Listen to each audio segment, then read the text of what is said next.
Hello, mes sweeties. J'espère que vous allez bien. Moi, je vais super bien par la grâce de Dieu. Alors, aujourd'hui, j'ai un beau thème à vous donner. Alors, le thème d'aujourd'hui s'intitule, la manipulation. Voilà, la manipulation. Quand je parle de manipulation ici, je parle, voilà, de toutes les croyances. Voilà, toutes les croyances manipulatrices. Pardonnez, désolé, hein, il fait très très chaud. Là, je viens juste, je suis un peu essoufflée et tout. Voilà, je parle de plusieurs croyances qui manipulent, voilà, les manipulations religieuses, voilà, les manipulations quotidiennes et tout, et ainsi de suite. Alors, je vais vous raconter l'histoire, comme on appelle, quand je parle de croyances, je parle de manipulation ici, ça existe. Pourquoi je dis ça existe? Parce qu'il y a des gens qui ne sont pas nourris spirituellement, ils sont faibles. Donc, quand ils entendent des paroles, ils se disent réellement que ça vient de Dieu. Pourtant, c'est pas tout qui vient de Dieu. Pourquoi je dis c'est pas tout qui vient de Dieu? Alors, je vais vous raconter l'histoire de, comme on appelle, d'une dame, voilà, dans la Bible. Voilà, c'était une servante de Dieu aussi. Voilà, c'était une servante de Dieu. Et dans l'histoire, les passages se trouvent dans le livre de Actes. Actes chapitre 16. Actes, pardon, chapitre 16, verset 16 à, voilà, à 19, un truc comme ça. Voilà, dans le passage ici, on ne parle d'une servante de Dieu aussi, voilà, mais qui prophétisait par des esprits de Python. Elle avait un esprit de Python, voilà, en elle. Elle disait des choses qui étaient vraies, mais ça ne venait pas de Dieu. C'était des esprits de Python, voilà, c'était des esprits de divination. Voilà, c'est-à-dire que Paul, lui, il était en train de prêcher l'apôtre Paul, pardon. Il était en train de prêcher, voilà, sur, comme on appelle, sur... peut-être la repentance, un truc comme ça. Et puis elle est venue derrière lui et puis elle a dit, oui, ce qu'il dit, c'est la vérité, c'est la vérité. Pourtant, ça venait pas d'elle. Ça venait d'un esprit qui ne venait pas de Dieu, d'un esprit de divination. Vous comprenez? Et du coup, cela nous interpelle ici à faire très attention à tout ce que nous voyons sur les réseaux sociaux. Ce n'est pas tout qui émane de Dieu, ce n'est pas tout qui vient de Dieu, voilà, parce qu'il y a des fausses croyances. Il y a des gens qui vous font savoir qu'ils prêchent pour Dieu, pourtant ce n'est pas de Dieu. Ils ont des esprits de Python, ils ont des esprits de divination. L'esprit de divination, c'est quoi? C'est-à-dire que tu viens, tu fais comme si c'est de Dieu, pourtant ce n'est pas de Dieu, et après tu es payé pour ça. Voilà, tu vas, on te paye pour ce que tu as fait, on te paye pour ce que tu as dit. Vous voyez? Donc, c'est pour ça qu'il faut être... Il faut avoir le discernement, que Dieu nous donne le discernement. Moi, je prie tous les jours que Dieu nous donne le discernement. Parce que on pense que c'est de Dieu, pourtant ça ne vient pas de Dieu. Il y a des esprits de Python, des esprits de divination, voilà. C'est-à-dire ils finissent de prêcher et tout. Et puis après, ils vont donner, ils vont honorer les dieux, ou bien soit c'est les dieux qui les honorent. Vous voyez? C'est ça qu'on appelle les esprits de divination, les esprits de Python. Voilà. Et moi, j'aimerais vous solliciter ici à faire très attention à ce que nous consommons sur les réseaux sociaux, ce que nous écoutons, ce que nous visualisons, nous regardons et tout et tout. Voilà, faisons très attention à ça. Et aussi, que il faut croire, voilà, parce qu'il y a des gens qui vont vous dire, oui, ne venez pas parler de Dieu ici, hein, ne venez pas ceci, ne venez pas cela. Quand on connaît un Dieu, on a envie de le partager à tout le monde. Voilà, quand on connaît un Dieu, on ne veut pas le garder pour nous, on veut le partager, mais attention, il ne faudrait pas que ce soit aussi une manipulation, il ne faudrait pas obliger les gens à pouvoir suivre Jésus. Non, c'est pas comme ça que ça se passe. Je vous l'ai dit dans l'une de mes vidéos, on ne force pas quelqu'un à aimer Jésus. Si quelqu'un croit, tant mieux. Si quelqu'un ne croit pas, tant mieux. Voilà, parce que c'est entre lui et Dieu. Mais tant que la personne croit, c'est l'essentiel. Peut-être que la conversion peut venir plus tard. Voilà, parce qu'il y a des gens qui sont authentiques, il y a des gens qui sont radicaux. Quand ils changent, ils changent. Voilà, et puis se dit que oui, je peux accepter, mais pas maintenant. Voilà, du moment où tu crois, ça c'est un petit secret que je vous dis, du moment où tu crois que Dieu, que Jésus-Christ existe, c'est fini. Tu n'auras plus à souffrir au fait. Voilà, si tu crois seulement là, ce qui va se passer là, c'est entre toi et pour lui. Si tu veux, il faut faire ceci, il faut faire cela. Mais une fois que tu crois seulement là, c'est fini. Parce que tu as déjà cru, sans voir. Voilà, parce qu'il y a des Saint Thomas. Les Saint Thomas, là, Saint Thomas, c'est quoi? C'est des gens où on dit, les gens qui disent qu'ils veulent voir d'abord avant de croire. C'est-à-dire quand Jésus était crucifié, là, Thomas, l'un de ses disciples, l'un des disciples de Jésus, là, il a dit, non, non, non, non, moi je veux voir d'abord tes mains qui ont été clouées, là, tes mains qui ont été percées, là, moi je veux voir d'abord avant de croire. Et effectivement, il a vu. Thomas est parti, il s'est approché de lui, il a vu les mains, il a vu c'était cloué, il a vu le trou là. Il a vu réellement que Jésus a été ressuscité. Donc vous voyez, donc si tu crois que Jésus existe, c'est l'essentiel. Voilà, si tu veux faire tes choses à côté, tes machins, tes petits trucs, voilà. Mais si tu crois seulement là, tu vas voir. Il va t'exaucer tout ce que tu vas dire. C'est pour ça que vous voyez qu'il y a des gens qui n'ont pas besoin d'aller à l'église. C'est-à-dire, ils sont assis chez eux à la maison, ils écoutent la parole de Dieu et les affaires marchent.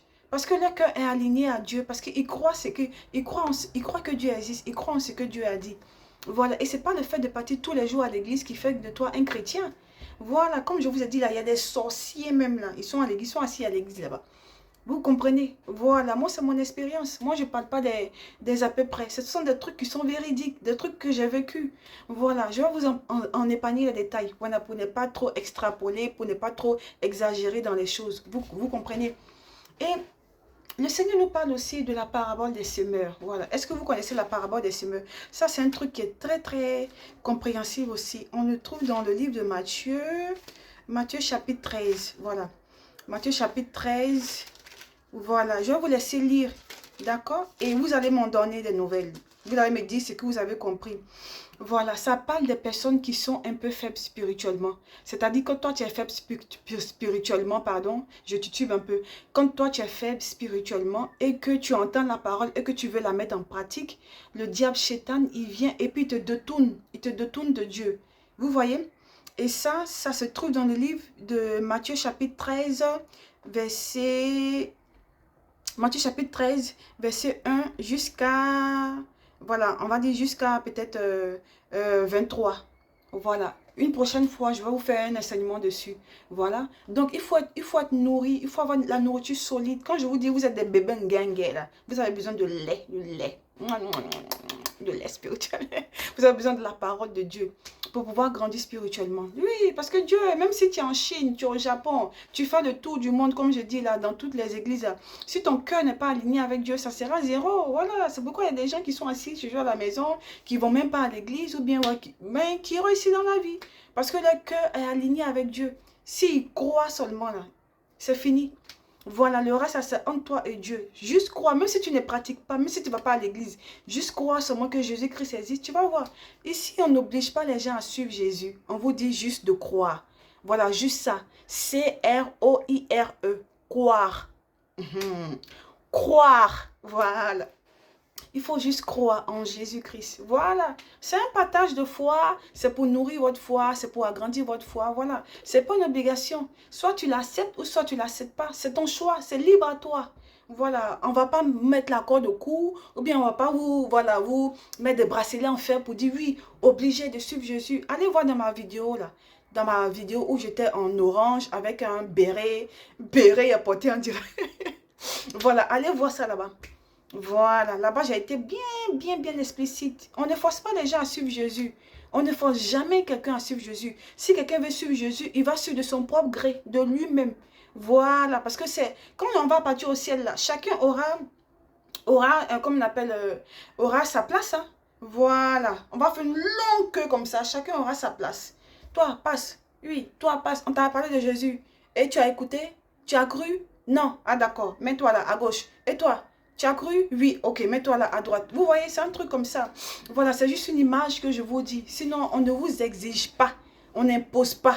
Voilà, ce n'est pas un impératif. On ne dit pas oui, il faut croire à Jésus, sinon tu vas mourir. Oh, oh, oh, oh, oh. Tu ne vas pas voir le paradis, tu iras en enfer. Oh, oh, oh, oh. On n'a pas dit ça.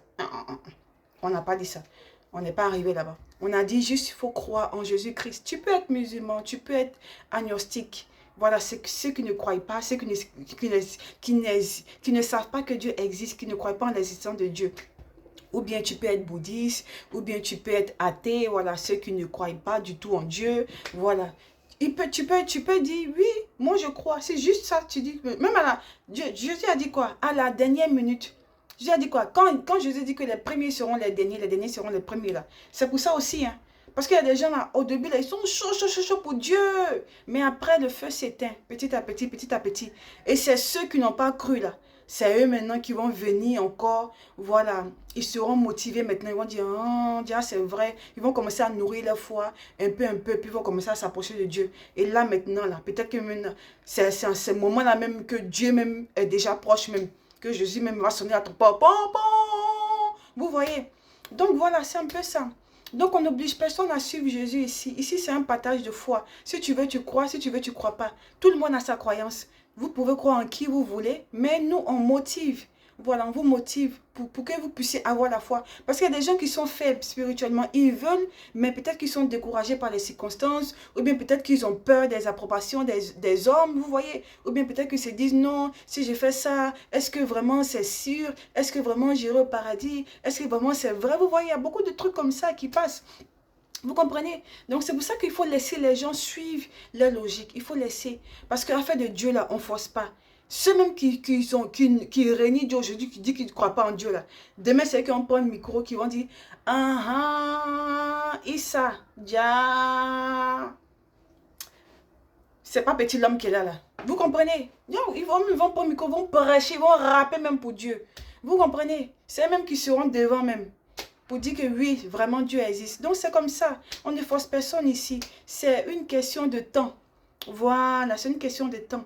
Mais on n'exige pas. On ne dit pas oui, il faut suivre, forcer. Non, c'est une question de temps. Chacun a son intimité avec Dieu. Tu peux accepter comme tu ne peux pas l'accepter, mais juste croire en Jésus. Oui, je crois en Jésus-Christ. Et puis petit à petit, tu vas faire cet exercice-là. Tu vas faire des trucs qui vont t'approcher de lui. Et c'est entre toi et Dieu.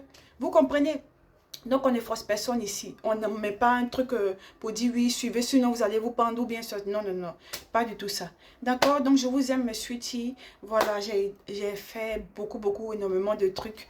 J'ai eu un contretemps là. Donc, c'est pour ça que je voulais faire une petite vidéo pour vous. J'espère que vous vous portez bien. Prenez soin de vous avec cette fournaise ardente là. Ça, c'est braise, on est sur braise. Vous voyez canicule qui est là. Canicule là, c'est pas pour les enfants. Ça, c'est une fournaise ardente. Ok, prenez soin de vous et bisous!